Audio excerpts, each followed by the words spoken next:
Hello, everyone. Welcome to the Newsbrowse News broadcast.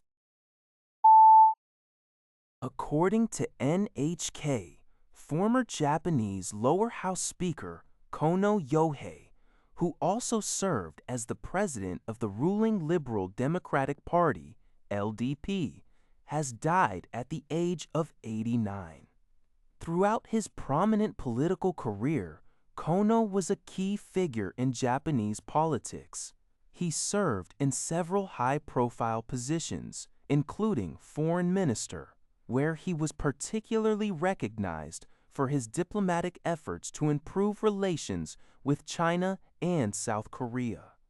Kono was also known for his cautious stance regarding the revision of Article 9 of Japan's pacifist constitution.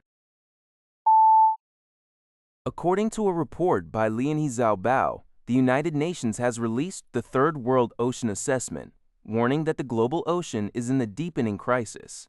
Under all emission scenarios, the Arctic Ocean could experience its first ice-free September as early as the 2030s. Marine biologists warn that parts of the Arctic Ocean could be completely ice-free within the next 10 to 20 years, a shift that is already opening new shipping routes and intensifying geopolitical competition among major powers.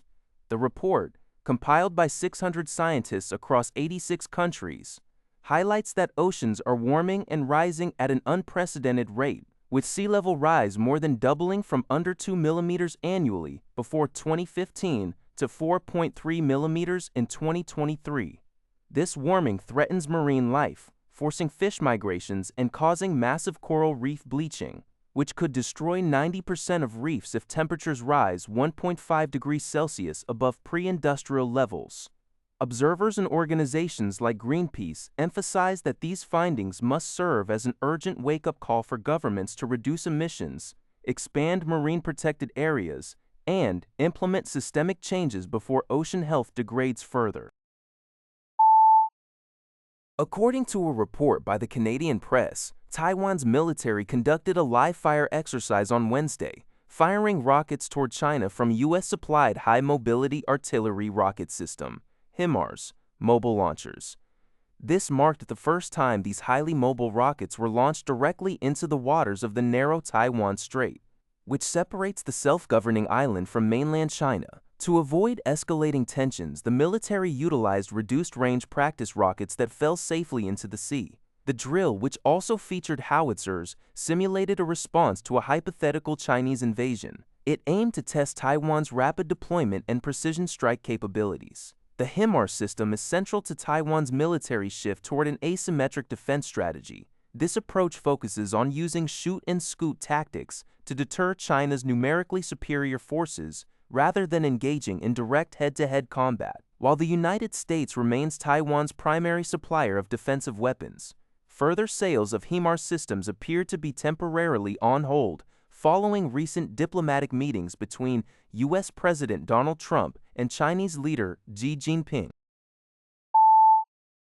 According to NHK, Japan's Diet has passed a bill to revise the Economic Security Promotion Act. The legislation is designed to bolster support for domestic companies engaged in critically important infrastructure and development projects overseas. The new measures include creating a government-backed support program for private sector projects in areas such as information technology and port development, with funding to be provided by the state-affiliated Japan Bank for International Cooperation. The revised law also incorporates amendments addressing the geopolitical situation in the Middle East. Furthermore, a supplementary resolution passed by an upper house committee urges the government to address critical resource concerns, such as potential shortages of naphtha, and to strengthen security measures against increasingly sophisticated AI-driven cyber attacks. According to a report by Lian Xiaobao, the Western Sydney International Airport is set to welcome its first passengers this October, after more than a decade of planning and an investment of 5.6 billion tender. Located in Badgerys Creek, about 60 kilometers west of Sydney city centre, the Sumost Ower Country, the Part Ag, their exposing caps at that 60 kilometers west of Sydney's city centre. The new airport will operate 24 hours a day without any night curfew restrictions. This is a significant contrast to the existing Sydney airport, which is subject to a strict noise control curfew between 11 p.m. and 6 a.m. The 24-hour operation will provide greater flexibility for airlines operating routes to Asia and the Gulf region. In its initial phase, the airport will feature a single runway with an estimated annual capacity of 10 million passengers. Singapore Airlines is scheduled to launch daily flights to Singapore from November 23, utilizing the curfew-free status. Qantas budget carrier Jetstar will operate the inaugural passenger flight to the Gold Coast, and the airport will also serve as a vital cargo hub starting in July.